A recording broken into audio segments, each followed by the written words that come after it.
और कर्नाटक विधानसभा में बीजेपी के घोर विरोध के बीच मुस्लिमों के लिए सरकारी ठेकों में 4% आरक्षण विधेयक पारित हो गया है। और वहीं कर्नाटक में सरकारी ठेकों में मुस्लिमों को 4% आरक्षण देने पर दिल्ली में भी राजनीतिक बवाल मच गया। इस पर राजनीतिक दिग्गजों ने अपनी प्रतिक्रिया दी है। में कोटा नहीं है, बल्कि शुद्ध रूप से कॉन्स्टिट्यूशन के कम्युनल किलिंग की कोशिश है। और जो लोग जो है वो इस तरह से कॉन्स्टिट्यूशन के कम्युनल किलिंग की कोशिश कर रहे हैं, कॉन्ट्रैक्ट किलिंग की कोशिश कर रहे हैं, उनको ये बात अच्छी तरह मालूम है कि संविधान हमारा जो है वो धर्म के आधार पर कोटे की इस तरह की किसी भी व्यवस्था की इजाज़त नहीं देता। लेकिन ये लोग जो है वो एक हिस्ट्री शीटर बन गए हैं, सांप्रदायिक छल के जरिए संवैधानिक जो बल है उसको के अपहरण करने की, उसमें सफल नहीं हो। देखिए, कुछ लोग ये एक आदत बन गई है कि हर संवैधानिक सुधार पर सांप्रदायिक वार करो, और ये वो लोग हैं जो संवैधानिक सुधार पर सांप्रदायिक वार करते हैं, जो कि भय और भ्रम के भौकाल के जरिए जो संवैधानिक सुधार की दिशा में देश आगे बढ़ रहा है उसमें कन्फ्यूजन पैदा करें, कम्युनल कन्फ्लिक्ट पैदा करने की कोशिश करें, लेकिन उसमें वो सफल नहीं होंगे। वक्फ के सुधार की दिशा में देश आगे बढ़ चुका है, उसको कोई रोक नहीं सकता।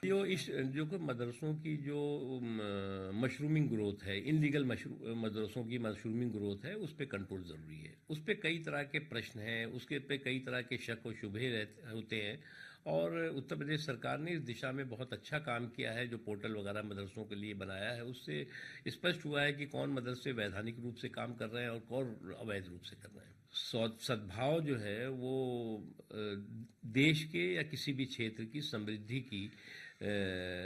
की जो है वो गारंटी होती है। और कहीं पर भी अगर सद्भाव बिगाड़ने की किसी भी स्तर पे कोशिश हो रही है, तो जो प्रशासन है, जो सरकार है, उसकी कॉन्स्टिट्यूशनल रिस्पांसिबिलिटी है कि वो सद्भाव के माहौल को खराब करने वालों के खिलाफ कार्रवाई करे। कर्नाटक में सरकारी ठेके में 4% के अल्पसंख्यकों के आरक्षण को लेकर न सिर्फ कर्नाटक में चर्चा तेज है, बल्कि अब दिल्ली में भी उसकी चर्चा हो रही है।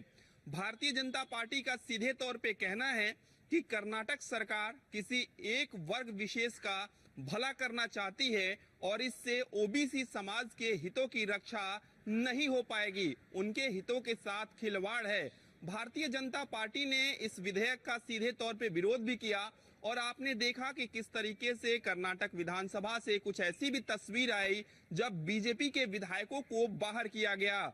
ऐसे में अब कर्नाटक में 4% सरकारी ठेके में अल्पसंख्यकों के विधेयक को लेकर देश भर में राजनीति शुरू हो गई है। तो वहीं दूसरी तरफ कुछ ऐसे भी दल हैं जो इस विधेयक का समर्थन करते हुए नजर आ रहे हैं, लेकिन भारतीय जनता पार्टी इस मुद्दे को पूरी तरीके से भुनाना चाहती है। और यही कारण है कि लगातार भारतीय जनता पार्टी के तमाम नेताओं की ओर से और राष्ट्रीय जो प्रवक्ता हैं उनकी ओर से आवाज उठाई जा रही है, और ना सिर्फ आवाज उठाई जा रही है बल्कि ये भी कहा जा रहा है कि इस विधेयक को वापस लेना चाहिए।